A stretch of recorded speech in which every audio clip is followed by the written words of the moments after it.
Pemirsa, seorang wanita tewas usai ditabrak pengendara motor saat menyeberang di Jalan Daan Mogot, Kebonjeruk, Jakarta Barat, Senin siang. Korban diduga tidak mendengar suara kendaraan mendekat lantaran mengenakan alat pendengar musik di telinga.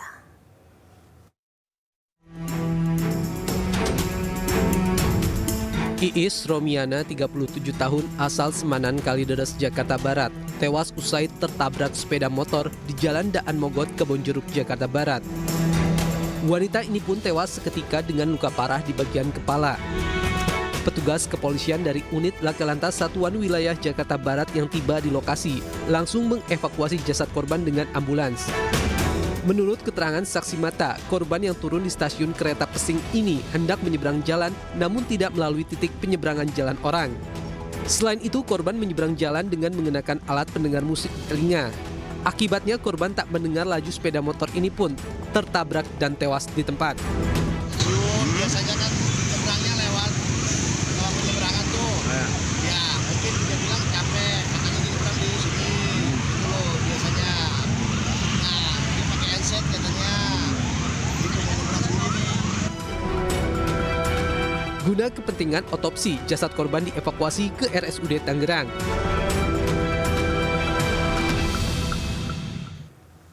Pemirsa, warga dan pedagang pasar Ciroyom berunjuk rasa di perlintasan Sebidang Ciroyom. Mereka menuntut pintu perlintasan dibuka kembali agar memudahkan mobilitas mereka.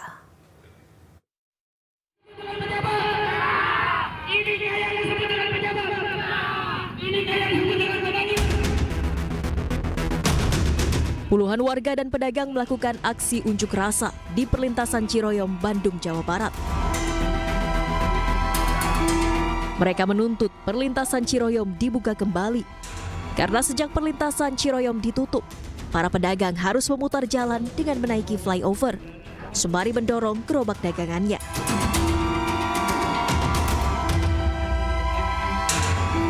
Sebagai bentuk protes, mereka membongkar paksa beton penutup perlintasan yang terpasang hingga membakar ban bekas. Aparat gabungan dan petugas keamanan dari Kereta Api Indonesia mengamankan lokasi aksi unjuk rasa. Dengan adanya penutupan ini, para instansi terkait tidak ada sama sekali koordinasi satu dengan pengurus pedagang yang ada di GPKA. Menurut manajemen KAI, pihaknya akan menampung aspirasi warga dan pedagang terkait keinginan pengoperasian kembali perlintasan Ciroyom.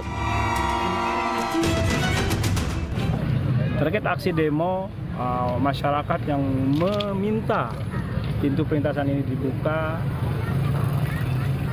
kami terima dan kami akan sampaikan ke pihak terkait. Dan perhubungan pemerintah daerah. Sebelumnya perlintasan Ciroyom sudah 1 bulan ditutup sejak diresmikannya flyover Ciroyom pada 23 Oktober lalu. Flyover ini dibuat agar lalu lintas kendaraan tidak terganggu dengan perlintasan kereta api. Dari Bandung, Jawa Barat, Ervan David, iNews melaporkan.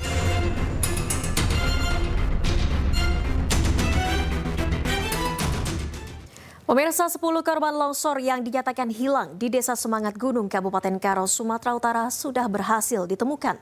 Ke-10 korban ditemukan dalam keadaan meninggal dunia akibat tertimbun material longsor.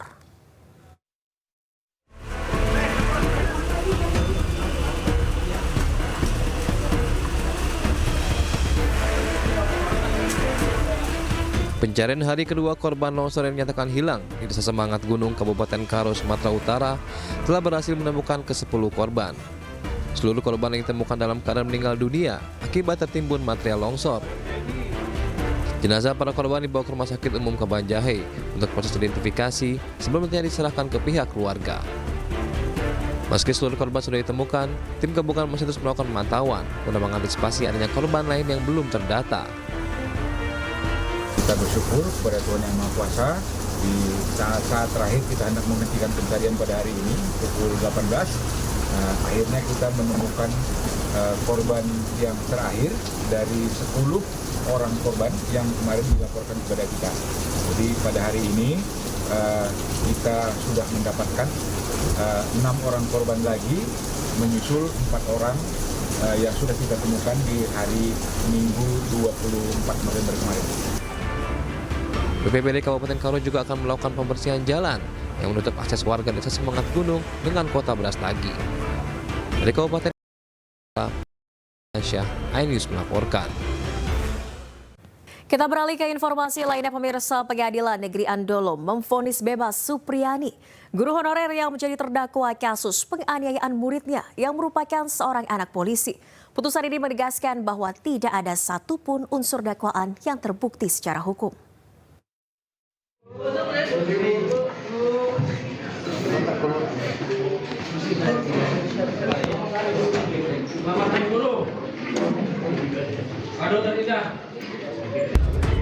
Supriyani, seorang guru honorer di Konawe Selatan, menangis haru usai divonis bebas oleh Majelis Hakim Pengadilan Negeri Andolo dalam kasus dugaan penganiayaan terhadap siswa.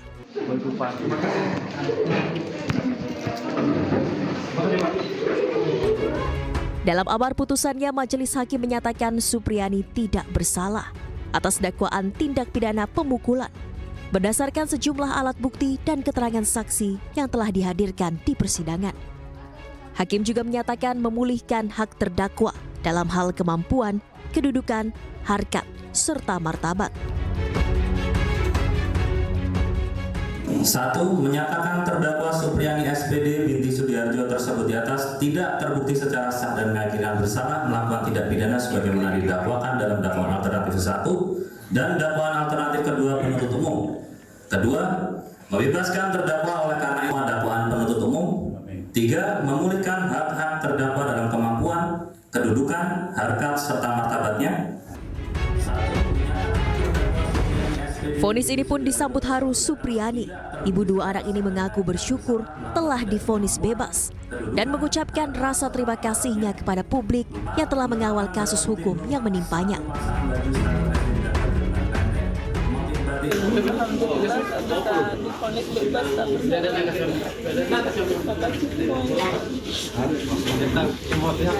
Iya. Semua pihak dari PGRI seluruh Indonesia dan semua pengacara saya sudah dari awal mendampingi sampai saat ini. Terima kasih, dan semua wartawan juga, yang semua media yang sudah ikut sampai saat ini juga terima kasih saya ucapkan. Ibu Supriyani telah diberikan keadilan dengan putusan vonis bebas ya.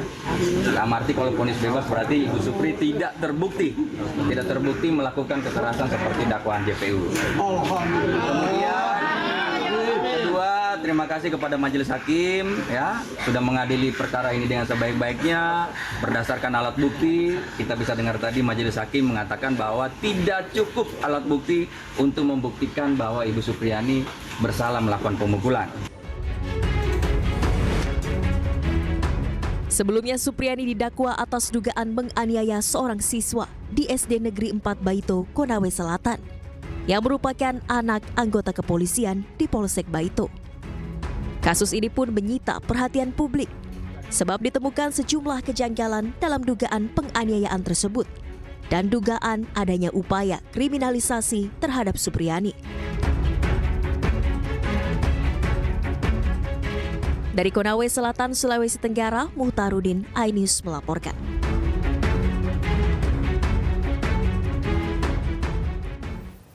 Ya pemirsa, guru Supriyani divonis bebas atas tuduhan memukul anak polisi menggunakan sapu ijuk.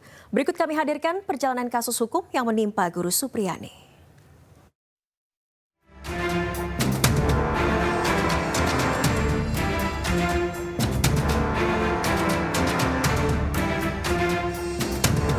Kasus guru Supriyani bermula ketika dirinya dituding memukul anak polisi Aibda WH menggunakan sapu ijuk. Aibda WH bersama istrinya membuat laporan ke Polsek Baito 25 April 2024. Dari laporan tersebut, polisi melakukan pemeriksaan saksi termasuk mengambil bukti sapu ijuk dari SDN 4 Baito, tempat guru Supriyani mengajar. 16 Oktober 2024, Supriyani ditahan di Lapas Perempuan Kendari. Penahanan Guru Supriyani memicu reaksi masyarakat dan kasusnya viral di media sosial. Kejari Konawe Selatan dan Pengadilan Negeri Anolo menangguhkan penahanan Supriyani Selasa 22 Oktober 2024. Kamis 24 Oktober 2024, sidang perdana digelar dengan agenda pembacaan dakwaan dengan tuduhan penganiayaan anak SD kelas 1 yang juga anak polisi tersebut dilakukan Guru Supriyani. Sidang kedua dengan agenda pembacaan eksepsi dilanjutkan pemeriksaan saksi digelar pada 28 Oktober 2024. 29 Oktober 2024, sidang ketiga, agenda pemeriksaan 8 saksi di mana satu saksi merupakan anak yang diduga menjadi korban penganiayaan. 30 Oktober 2024, sidang keempat, memeriksa saksi dengan menghadirkan guru, kepala sekolah, dan 2 orang tua siswa. Lalu sidang kelima, 4 November 2024, dari pihak Guru Supriyani menghadirkan saksi ahli dan saksi fakta, diantaranya ex-Kabareskrim Susno Duaji. Membebaskan terdakwa Supriyani SPD binti Sudiarjo dari dakwaan ke-1 melanggar pasal 80 ayat 1. Selanjutnya Guru Supriyani diperiksa sebagai terdakwa dalam sidang yang digelar pada Kamis 7 November 2024. Supriyani membantah telah melakukan pemukulan dan penganiayaan terhadap anak Aibda WH.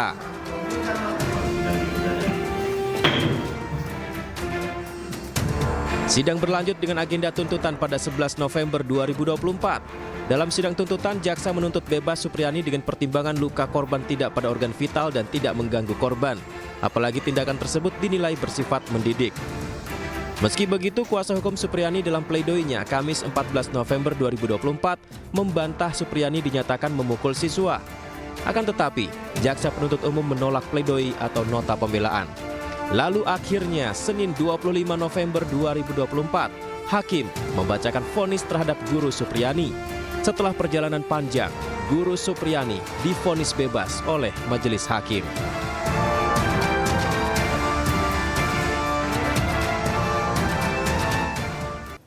Terima kasih Anda masih di iNews Prime. Pemirsa, Komisi 3 DPR RI mendatangi Mapolda Sumatera Barat untuk mengawasi penyelidikan kasus tewasnya Kompol Anumerta Rianto Ulil Ansor yang ditembak rekan sesama polisi. Komisi 3 juga meminta Polda Sumatera Barat menindak tegas seluruh aktivitas tambang ilegal.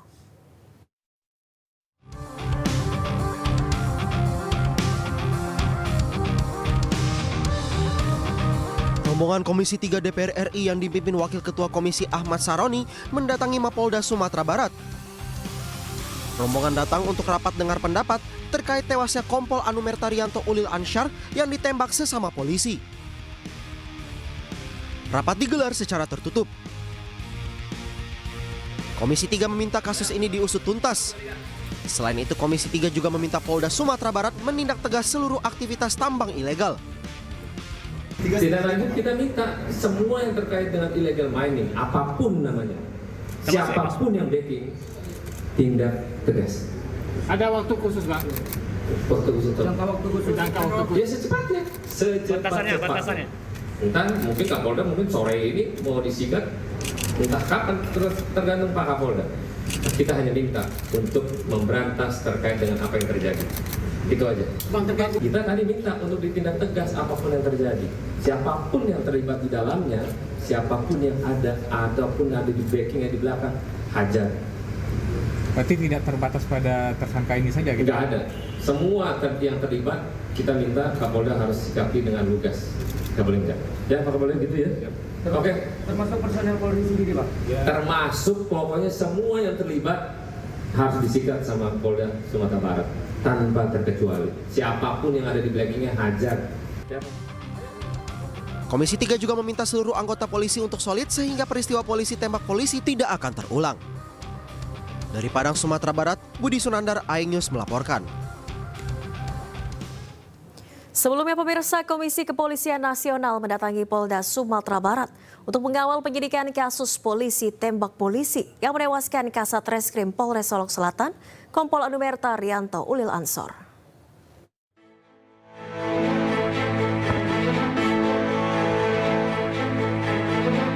Komisi Kepolisian Nasional Kompolnas RI dipimpin Ketua Harian Irjen Purnawirawan Arief Wicaksono menyambangi Polda Sumatera Barat untuk mengawal kasus penembakan Kasat Reskrim Polres Solok Selatan, Kompol Anumerta Rianto Ulil Ansor, oleh koleganya AKP Dadang Iskandar. Kedatangan Kompolnas ke Polda Sumbar untuk mendalami fakta dan kronologi dari kasus polisi tembak polisi. Kompolnas juga menemui langsung tersangka AKP Dadang Iskandar yang berada dalam kondisi sehat meski sempat tak mau makan. Yang pertama, kondisi tersangka sudah ada membaik. Itu penting. Kenapa? Supaya dia bisa memberikan secara pas, ya kan? Nah, saya tadi sudah mengatakan kepada Pak Kapolda, saya sudah dikaitin, jadi saya hanya melihat, karena saya tidak akan masuk ke dalam substansi daripada penyidikan. Karena prinsip saya sejauh memastikan bahwa penyidikan itu berjalan dengan sesuai dengan SOP. Selain mendatangi Polda Sumbar, Kompolnas juga akan mendatangi TKP penembakan di Polres Solok Selatan untuk investigasi lebih mendalam. Kompolnas berkomitmen untuk memastikan proses hukum dari kasus yang melibatkan aparat penegak hukum ini berjalan transparan dan dapat dipertanggungjawabkan. Dari Padang, Sumatera Barat, Budi Sunandar, iNews melaporkan.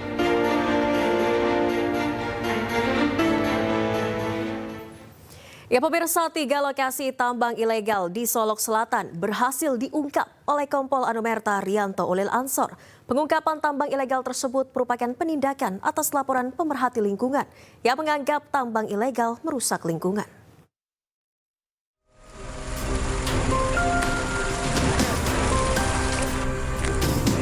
Inilah lokasi tambang ilegal yang berhasil diungkap oleh Kompol Anumerta Rianto Ulil Ansor semasa hidupnya. Terlihat lokasi yang berhasil diungkap adalah lokasi tambang yang cukup besar yang dikelola oleh warga secara ilegal. Pengungkapan 3 lokasi tambang ilegal tersebut merupakan kelanjutan dari laporan Walhi terhadap penambang ilegal yang dianggap merusak lingkungan. Kini lokasi tambang ilegal yang berhasil diungkap tersebut ditutup selamanya. Sementara itu, menurut Kapolda Sumatera Barat Irjen Pol Suharyono menyampaikan, Kompol Anumerta Rianto Ulil Ansor sudah 3 kali melakukan penindakan tambang ilegal di Solok Selatan dan mendapat penghargaan atas kerja kerasnya mengungkap tambang ilegal. Dia apresiasi pengungkapan perkara apapun sudah 3 kali kami memberikan penghargaan ke Solok Selatan, ke Pak Kapolres, ke Pak Mufti, tetapi sekjunya juga Satsersanya juga. Sudah setahun di sana, prestasinya begitu hebat, loyalitasnya tinggi, kredibilitasnya juga sangat bagus di mata saya sebagai Kapolda, menilai langsung yang bersangkutan. Dan dari keterangan perwira yang lain juga, almarhum ini memang orang yang sangat baik, tegas, bijaksana, loyal, apapun yang saya perintahkan dia laksanakan. Ini kan sebagian juga penegakan hukum ini kan perintah saya. Kasat Reskrim Polres Solok Selatan Kompol Anumerta Rianto Ulil Ansor dikenal gigih dan teguh dalam menjalankan tugas dari atasan.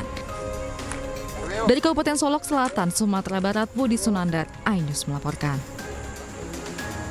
Kita ke kasus lainnya pemirsa. Polda Metro Jaya menyampaikan perkembangan kasus judi online yang melibatkan oknum pegawai Komdiji. Total tersangka yang berhasil ditangkap berjumlah 24 orang dengan barang bukti yang diamankan senilai total 167 miliar rupiah.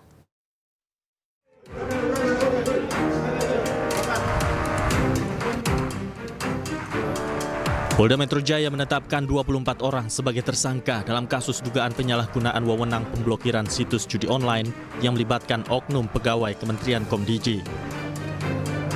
Puluhan tersangka ini terbagi dalam sejumlah peran dalam keterlibatannya memelihara situs judi online. Sebanyak 9 pegawai dan 1 orang staf ahli Komdiji juga termasuk dalam tersangka yang diamankan. Staf ahli tersebut adalah Adi Kismanto yang sebelumnya disebut-sebut tidak lolos seleksi masuk ke Kementerian Komdiji. Saat konferensi pers, Adi juga dihadirkan bersama Zulkarnain Aprilianto dan Alwin Jabarti Kemas, serta pegawai Komdiji lainnya yang telah mengenakan rompi oranye. Dari tangan para tersangka, polisi menyita berbagai barang bukti yang nilainya fantastis mencapai 167 miliar rupiah.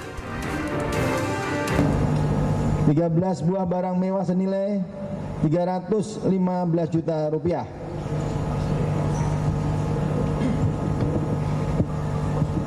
13 buah jam tangan mewah senilai 3.763 juta rupiah.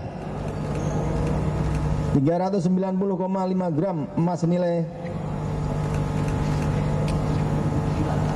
5.857 juta 500.000 rupiah. 26 unit mobil dan 3 unit motor senilai 22.930 juta rupiah. 22 lukisan senilai 192 juta rupiah. Polda Metro Jaya juga melibatkan PPATK untuk memblokir ribuan rekening dan 47 akun e-commerce milik tersangka untuk membekukan aset yang terkait dengan praktek judi online. PPATK juga terus mendalami aliran dana dari rekening tersebut, sehingga tidak menutup kemungkinan jika ada tersangka lain dalam kasus ini. Dari Jakarta, Tim Liputan iNews melaporkan.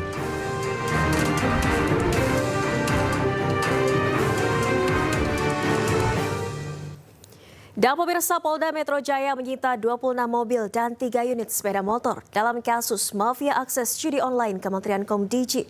Nilai total kendaraan mencapai 21,7 miliar rupiah.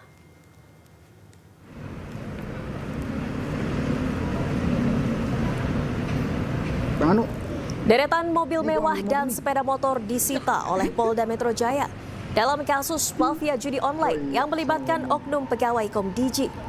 Mayoritas mobil yang disita masuk ke dalam kategori sebagai mobil mewah. Di antara mobil yang disita terdapat mobil Mercedes-Benz Maybach S560 yang termahal di antara mobil yang disita. Nilai mobil tersebut ditaksir mencapai 9 miliar rupiah dan diketahui milik tersangka berinisial E. Selain barang bukti yang berada di halaman Polda Metro Jaya, polisi juga menyita sejumlah barang lain dari tangan tersangka. Di antaranya jam tangan mewah, tanah dan bangunan hingga ribuan nomor rekening milik tersangka, termasuk oknum pegawai Kementerian Komdiji.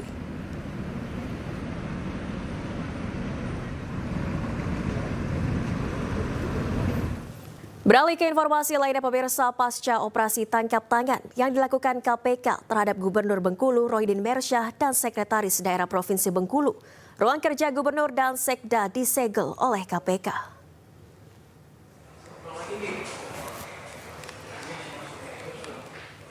Penyegelan dilakukan di pintu masuk ruang kerja mereka dengan kertas yang bertuliskan dalam pengawasan KPK tertanggal 24 November 2024.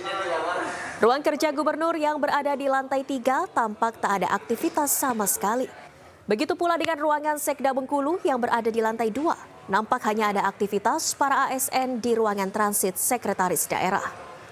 Rapat-rapat sementara diwakili oleh Wakil Gubernur Bengkulu.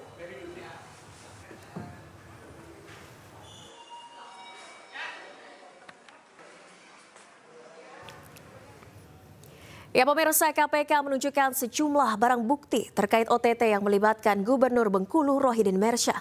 Salah satu buktinya adalah amplop bergambar paslon Rohidin Meriani di kampanye Pilkada Bengkulu lalu.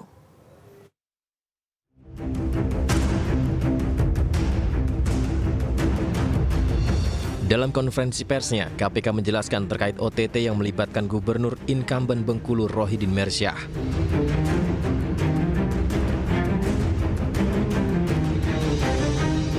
KPK memperlihatkan sejumlah barang bukti. Salah satunya adalah amplop bergambar Rohidin Meriani yang diduga ditujukan untuk serangan fajar saat Pilkada Bengkulu. Amplop tersebut berisi uang Rp50.000. Selain itu, tim KPK juga menemukan dan menyita uang sejumlah 7 miliar rupiah, terdiri dari pecahan rupiah, dolar Amerika, Singapura, dari operasi tangkap tangan di Bengkulu Sabtu 23 November 2024 lalu. Kemudian uang tunai sejumlah 370 juta pada mobil saudara RM, serta catatan penerimaan dan penyaluran uang tunai sejumlah total sekitar 6,5 miliar dalam mata uang rupiah, dolar Amerika, dan dolar Singapura pada rumah dan mobil saudara EF. Sehingga total uang yang diamankan pada kegiatan penangkapan ini adalah sejumlah sekitar 7 miliar rupiah.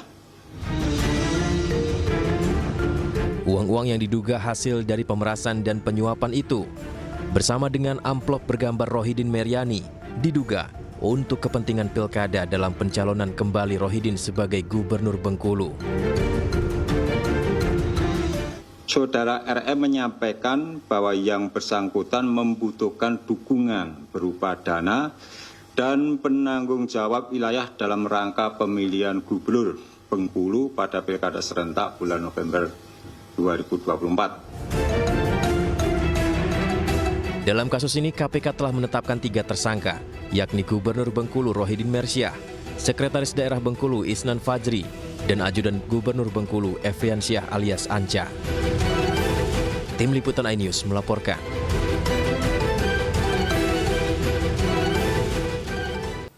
Terima kasih Anda masih di iNews Prime. Pemirsa, mobil pembawa logistik pilkada di Kabupaten Buru Maluku terperosok dan jatuh ke jurang. 8 orang terluka akibat insiden ini. Mobil pengangkutan TPS Desa Waimite kecelakaan. Mobil pengangkut logistik pilkada dari Namlea menuju Desa Waimite, Kabupaten Buru Maluku terperosok dan masuk ke jurang pada Senin siang. Hujan lebat serta kondisi jalan yang rusak dan cukup sempit membuat mobil terperosok hingga akhirnya jatuh. Peka. Sabar katu ngangkat kakak tuh. Angkat kepala tinggi. Polisi akan menyelidiki penyebab kecelakaan dan akan berkoordinasi dengan pihak KPU setempat terkait logistik pilkada yang ikut jatuh akibat kejadian ini. Personel dari Polres kita koordinasi dengan Ibu Kapolres untuk menerjunkan tim untuk investigasi ke TKP. Karena untuk sementara hasil koordinasi dengan pihak KPU untuk logistik yang ada di TKP pergeserannya menunggu dari TPS sebelah untuk mengambil logistiknya. Sementara untuk logistik masih aman berada di TKP. Dari 14 penumpang, 8 orang diantaranya terluka dan dievakuasi ke Puskesmas Wamlana untuk mendapatkan perawatan. Dari Kabupaten Buru Maluku, Juanda Sari, iNews melaporkan.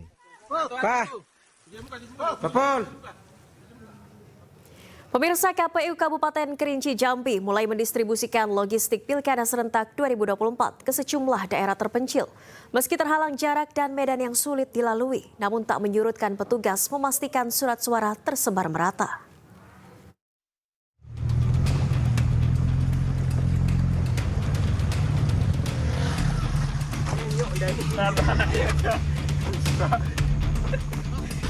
Penyaluran logistik Pilkada serentak di Kabupaten Kerinci Jambi, panitia harus menghadapi jalur ekstrim saat pendistribusian logistik demi terlaksananya pesta demokrasi 5 tahunan tersebut.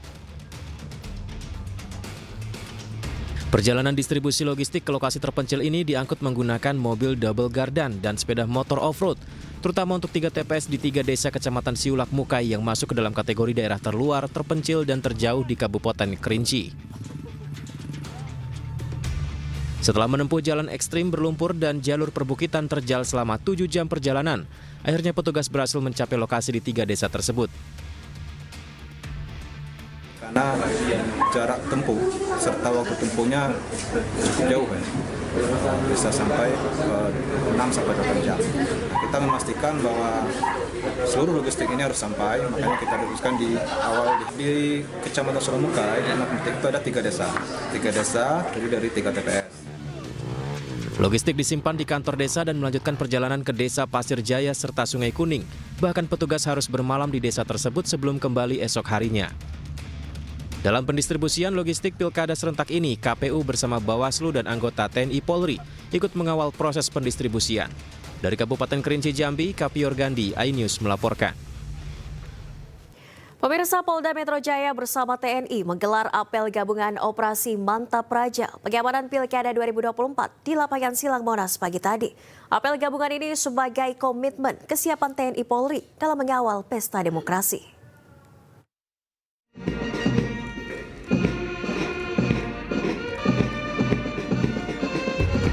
Ribuan personil gabungan dari TNI, Polri, dan Pemprov DKI Jakarta mengikuti apel gabungan Operasi Mantap Praja Jaya 2024 di lapangan Silang Monas, Jakarta Pusat, Senin pagi. Apel dipimpin langsung Kapolda Metro Jaya Irjen Pol Karyoto, Pangdam Jaya Maijen TNI Rafael Granada, dan PJ Gubernur DKI Jakarta Teguh Setiabudi.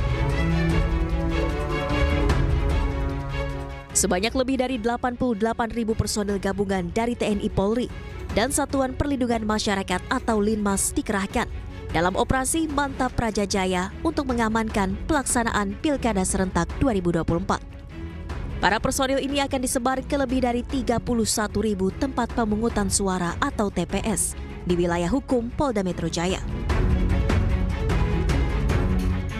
Momen apel ini menjadi simbol kesiapan total seluruh pihak dalam menyukseskan pesta demokrasi di Jakarta Raya. Adalah bagaimana kita menjamin keamanan pada tahapan pemungutan dan penghitungan suara, penguatan sinergi antara jajaran TNI, Polri, dan pemerintah Provinsi DKI Jakarta, pengawasan yang transparan dan adil, dan pastinya juga adalah bagaimana kita bersama mendorong partisipasi aktif masyarakat. Siapapun yang terpilih nanti itu adalah sebuah proses demokrasi yang harus kita terima. Dan mudah-mudahan ya berharap mau 1 putaran atau 2 putaran itu kita serahkan kepada masyarakat yang punya hak suara. Yang jelas kita semua aparat ya, pemerintah dan aparat sama-sama bersinergi untuk mewujudkan sebuah situasi yang aman dan kondusif. Operasi Mantap Praja Jaya digelar selama 140 hari. Puluhan ribu personil yang terlibat akan siaga mengantisipasi potensi kerawanan selama tahapan penyelenggaraan Pilkada Serentak 2024. Dari Jakarta, Tim Liputan iNews melaporkan.